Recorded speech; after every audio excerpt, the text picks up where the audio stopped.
Hello, everybody. Gary Stuckey here again. Hope you enjoyed that last post about Journey, and I've got some more stuff to tell you. Uh, and I'll be, posting different things. Maybe you'll enjoy listening to it. When I was probably about 8 years old, uh, Journey came out with the Frontiers album, and I'll never forget. I heard the song "Faithfully" on the radio. They were playing it on the radio. I used to listen to my radio when I was going to sleep, and I heard the song "Faithfully," and I heard the intro with the piano, real soft and touching, and then Steve Perry's voice comes on there, and the words are really, I mean, they grab you, and Neil Sean's guitar in the background, playing, and really. Um, like real beautiful sound, and it really grabbed me, and the words were just made me um, it touched my heart. I remember being 8 years old and I started crying. I didn't even know what love was, uh, but that song really got to me. So that's my favorite song, and Jonathan Cain wrote that song, and I've always loved Journey growing up, and it's still to this day. Jonathan Cain actually follows me on Instagram, and it really freaked me out the day that he started following me, and so I appreciate that, John, and Dean Castronovo too, um, and I appreciate that. And I've talked to some others from the band. I talk to Neil Sean sometimes on Twitter and Instagram, and he shares some of my tweets every now and then, and it's awesome. It's we've come a long way with the social media, but anyway, when I was growing up, I loved Journey, and they broke up around 87, around the summer of 87, and, then you had Bad English. I remember I heard Bad English, I'm like, man, this band sounds like Journey. This is an awesome band, and I come to find out it was Jonathan Cain and Neil Sean, uh, and then Dean Castronovo, and I was like, whoa, this is, and John Waite, great singer too, and then later you had Storm, the Storm. Actually, believe it or not, I have an uncle. He passed away a few years back, but he was a band. He was a drummer in a band called Storm, and I always wondered, did the Storm have to be called the Storm because of his band? That's some trivia. I've asked some of the guys from uh, the Storm if they were, if there was any truth to that, but I haven't got any response back. But hopefully we shall see.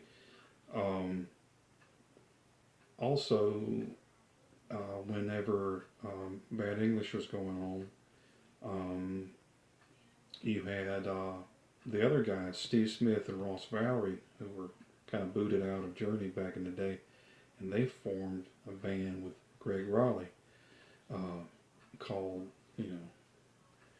The Storm, and that was you know, their former Journey, just like Bad English was, former Journey. But you had those two bands out there. You didn't have Journey, but you had those two bands out there, and I thought that was pretty cool. I remember listening to the radio, which I heard When I See You Smile. That's about 1988, I think, and songs like that, and still got that tape.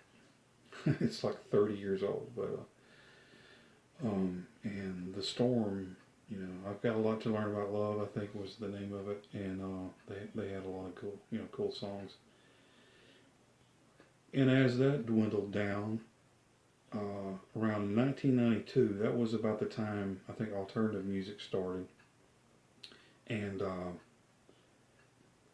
you know, I think those two bands, The Storm and Bad English, kind of died. Went their own way. And like I say, alternative music kind of took over. But I got reacquainted with Journey. I really, growing up, I listened to them, but I really started paying attention to them again. But they were broken up at that time, so I didn't have any new music to listen to.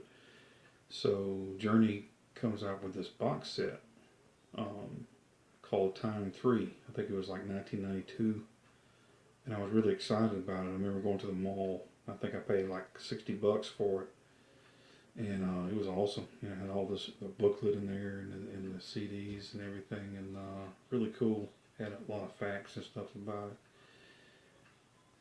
And it told about how they had last appeared for a Bill Graham tribute thing in San Francisco, and that was the last time they had been together. That was like in '91 or something like that. So man, I was praying. I was like, please, Lord, like the Lord's up there going, you know, you know, I'll heal this person, but I'll bring Journey back together for you, Gary. I appreciate that.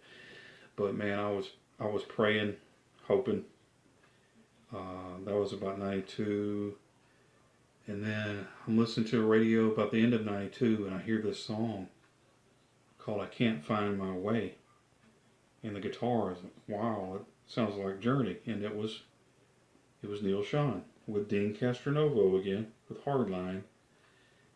And these bands kind of get you through. They kind of keep you going, and you get to enjoy some music. For a while, kind of Journey samples there. And but the whole time I'm like, man, Journey, it'd be nice for Journey. Well, I remember Jonathan Cain came out with a solo album called Back to the Innocents, I think was the name of it. And Neal Schon comes out with a solo album called instrumental album called Beyond the Thunder. That was right around 95, 94, 95. Steve Smith comes out with a solo thing, and I think Ross Valerie had some stuff going on.